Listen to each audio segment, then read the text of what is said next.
Forget-me-not. The professor's room smelled faintly of antiseptic and old paper. His former student, now a researcher herself, had come to visit. She found him hunched over a desk littered with charts, graphs and clippings from newspapers. "You've heard of dementia, of course," he began, voice trembling but sharp. "It is natural, yes, but not all of it.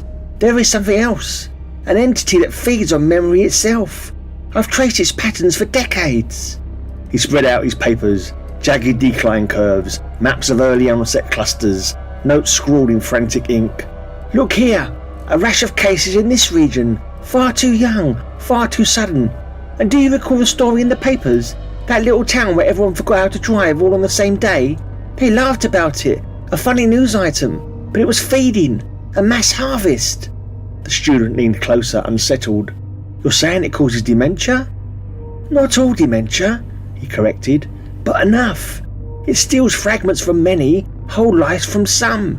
It has been here longer than our names for disease, and I know the ritual to end it, to block its feasting on humanity." Her heart pounded. "Tell me what I have to do. I believe you." Relief flickered in his eyes. He began to speak, his hand trembling over the papers. She listened intently, absorbing every word, determined to act. Moments later, she left the room with purpose, clutching her bag, her mind set on saving humanity. Her steps echoed down the corridor, brisk and certain. The next day she returned, smiling. "Professor," she said brightly, "I thought I'd stop by. It's been a while." The professor's eyes were heavy, his desk still cluttered with charts and clippings. And so, for the 12th day in a row, he began to explain it all again, praying that this time the entity would not erase it.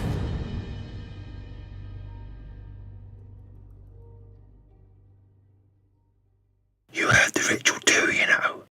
He explained it clearly, right there in the story.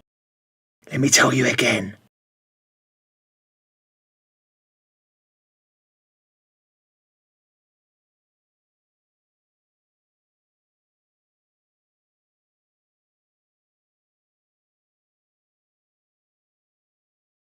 Good.